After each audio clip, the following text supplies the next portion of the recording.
So now that the CW has given us 3 seasons worth of footage of The Flash, while the DC Extended Universe has given us 3 appearances of the other Flash, the question in everybody's minds is, why isn't Grant Gustin in the Justice League? Hey, welcome to the Square Table, I'm Yoshioka ST, and today I'm going to be speaking about everybody's favorite hero that doesn't have man in his name. Now before we start, let me explain that I get the problem. We all want a single, all-encompassing universe that bridges the films and the shows in a single, well-developed character.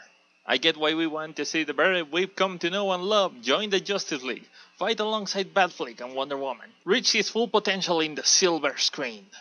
And I get why it's so heartbreaking and hard to accept when the Justice League trailer finally gets released and instead of Grant Gustin it says Ezra Miller wearing the suit.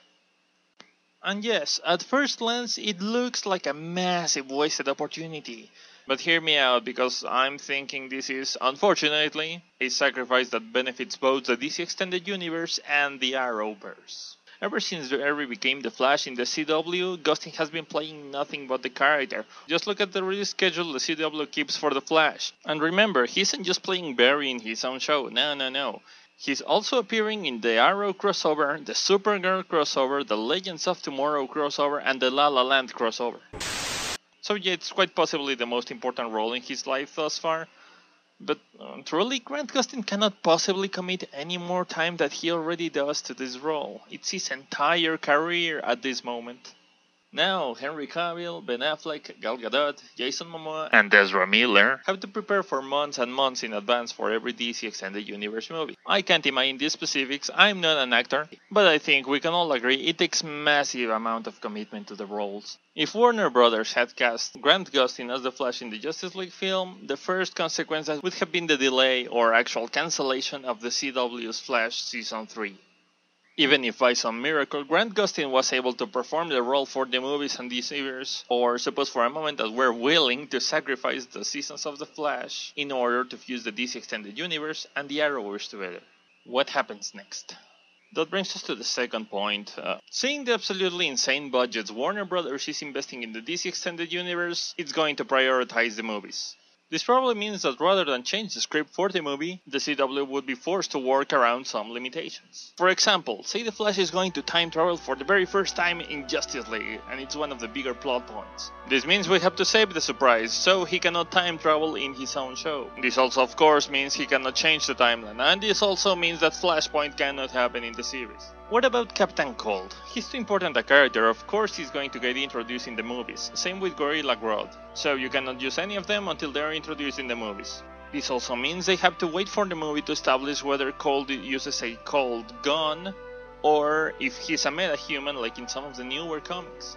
And on the other hand, if he's going to turn into a meta-human, that probably has to happen in the movies as well, because we don't want to make it look like a continuity error to people who only watch the movies and don't have time to watch the series. Another problem would be that Cold's personality differs a bit in the show and the comic, which is to say that in the comics Captain Cold has a bit of a code of honor. He has been the leader of the Rogues for a while already and he keeps them in check. They don't do drugs, they don't kill, they don't harm women or children. Captain Cold keeps them on a tight leash and makes them keep a relatively low profile. I'm not saying what the CW is doing with Captain Cold is wrong, I'm just saying keeping their own universe gives them some breathing room in establishing their own version of the character. By doing so, in turn, they allow the DC Extended Universe to bring in their own interpretation of Captain Cold, someone who better fits the tone of the movie or has to more strictly adhere to the comic canon. And what about the other villains? If Barry is going to be presented as the fastest member of the League, and he should, then we cannot have him fight people who are faster than him every other season. It makes him look bad, which in turn makes the rest of the League look bad. What about Gorilla Grodd? Well, since he has to tie into the movies, you cannot change his origin story, just don't make him like from Star Labs or something. Cameos get limited too for the same reason. Who are we gonna cast as Vibe, and who are we going to cast as Killer Frost in the movies? I mean, we have to make sure they have a schedule. And of course, you'll never get authorization to defeat or actually kill a character before their movies.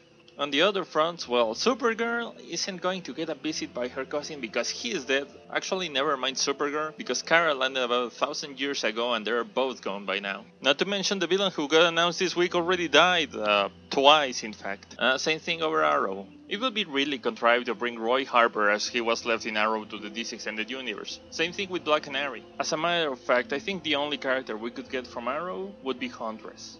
And Dolph Lundgren has to choose between playing Constantine Cobbler in Arrow or King Neuros in Aquaman. He cannot do both. Honestly, if Warner Brothers had actually decided to bring the DC Extended Universe and the Arrowverse together, it would just create a lot of limitations and restrictions. But Josh, I can hear you say, wait a second. The Marvel Cinematic Universe did it, so why cannot the DC Extended Universe manage it? So glad you asked.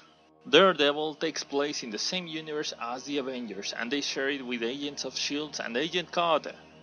Well, this is the problem. Basically, there are three ways in which the MCU has treated characters that are not solely parts of the Avengers core roster. First up is Daredevil, because I like Daredevil. I watched a few episodes and thoroughly enjoyed myself, but then it clicked with me and I had to Google, does Daredevil take place in the MCU? No, seriously, does it take place in the MCU? Because I watched Civil War, and I found it a little bit baffling when Tony Stark decided to take a kid into combat as opposed to, say, Matt Murdock. When exactly is Charlie Cox supposed to pop up as Daredevil in the MCU films? 20 minutes of screen time in Infinity War, come on, he's earned it. Or the other way around, is, say, Robert Downey Jr. too expensive to have him show up in the next season? The Flash, however, is too important a character to throw into this situation, so we have two actors playing him. This means he's not going to get sidelined when it comes to the big leagues, which also ensures he won't get treatment number 2, getting killed off because the opposition has the same character and they handled it better than you did.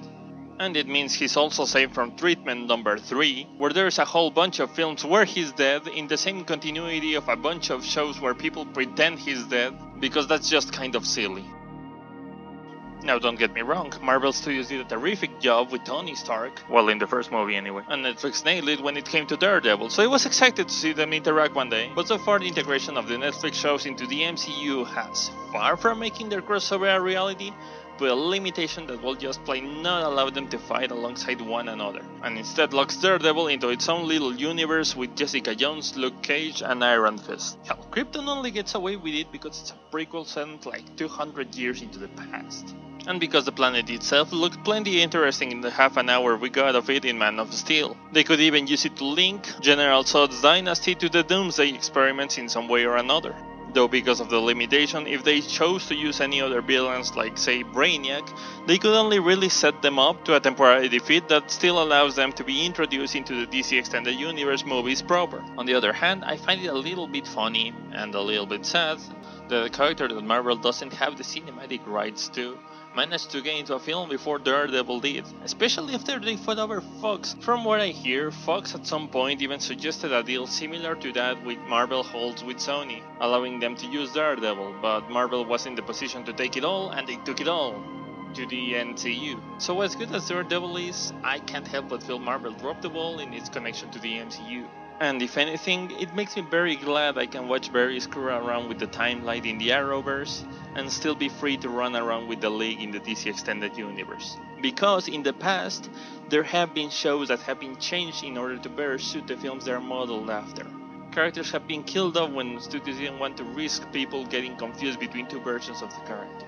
And all too often, great series have been cancelled purely because they sank with the film they didn't even follow.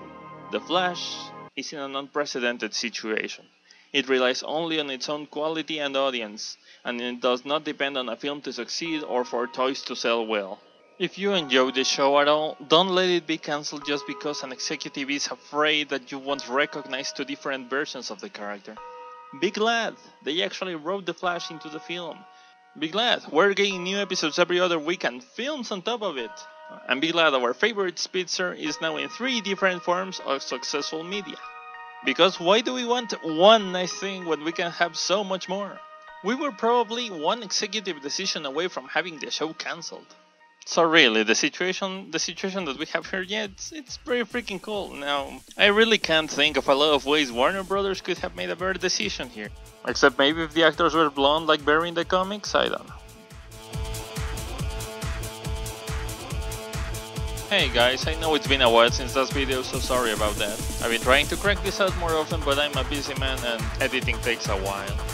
I do, however, have a lot more to say about the DC Extended Universe and about Injustice 2, so if you think you'd be interested in any of that, don't forget to subscribe. And if you could leave a like, that would be nice too. Likewise, if you disagree, dislike and leave a comment below. Either way, see you again next time.